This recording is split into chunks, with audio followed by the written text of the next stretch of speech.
Mes chers collègues, tout d'abord, permettez-moi de remercier tous les enseignants et les personnels scolaires qui ont permis le bon déroulement de cette rentrée pour que nos élèves soient accueillis dans de bonnes conditions. Les crises se succèdent et pourtant l'école doit rester un sanctuaire préservé, un lieu d'apprentissage et de sécurité pour nos enfants. Alors merci Madame la maire de mettre enfin dans votre communication de rentrée des mots comme école bienveillante, accueillante ou encore d'excellence pédagogique. Vous ne nous aviez pas habitués à ce vocabulaire et les élus de notre groupe qui défendent depuis toujours ces valeurs d'excellence ne peuvent que saluer ce progrès.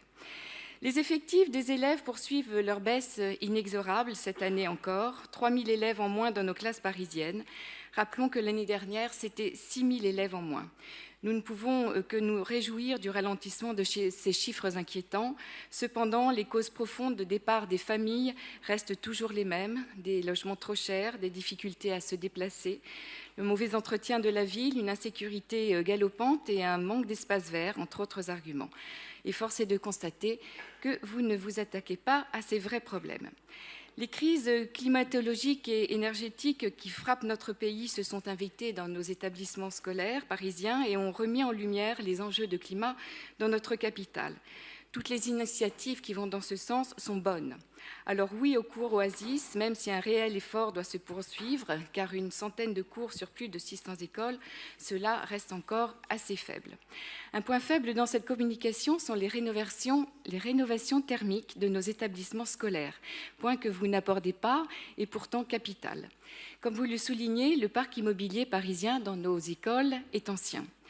Alors que vous êtes à la moitié de votre second mandat, pouvez-vous nous dire, Madame la maire, quel est le bilan des travaux de rénovation énergétique dans les écoles parisiennes ? Patrick Bloch a indiqué que 40 interventions ont été effectuées à des fins de rénovation énergétique. Cela paraît bien maigre au regard des 683 écoles publiques parisiennes. Une exemplarité de la ville des travaux d'isolation énergétique serait la bienvenue, mais il est vrai que cela fait moins de buzz que de planter des forêts urbaines. Alors, au chapitre des travaux, les enseignants remontent encore trop souvent des lourdeurs administratives de la ville de Paris et le manque de coordination entre les équipes intervenantes pour avoir des résultats rapides. Là encore, Madame la maire, trouvons les moyens pour simplifier la vie des directrices et des directeurs dans la gestion de leur école. En ce qui concerne la situation de l'accueil des élèves en situation de handicap, nous ne pouvons que nous féliciter de la progression constante de l'inclusion des élèves. À la rentrée 2022, un effort particulièrement important du gouvernement a été porté sur les AESH et leur recrutement. Paris compte 3 246 AESH, soit une augmentation de 35% depuis 2017.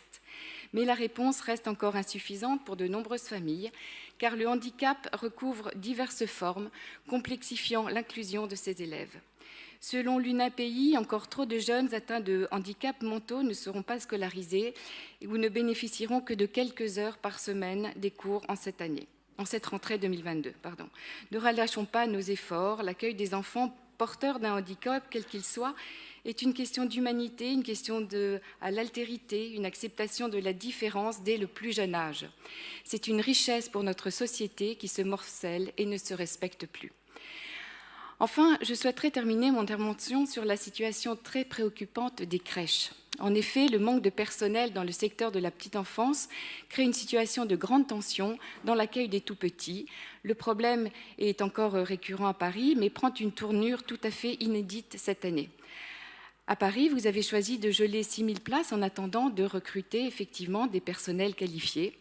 Les premiers lésés sont les parents de jeunes bébés qui n'ont pas eu l'attribution de places en crèche, comme vous l'avez si bien dit, Patrick Bloch.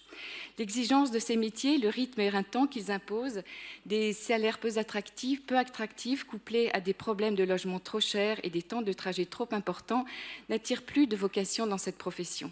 Aussi, une réflexion est à avoir sur la politique du logement des personnels de la petite enfance à Paris. Un quota de logement du parc social attribué au personnel des crèches est à envisager sérieusement. Mais là encore, c'est toute la politique du logement social à Paris qui est à revoir et que notre groupe appelle de ses voeux depuis de longues années. Alors, comme je le disais en introduction, malgré tous ces nuages noirs, la vie des écoliers collégiens et lycéens à Paris doit être épargnée de ces questions lourdes afin qu'ils étudient dans les meilleures conditions. Souhaitons-leur à tous une année scolaire de belle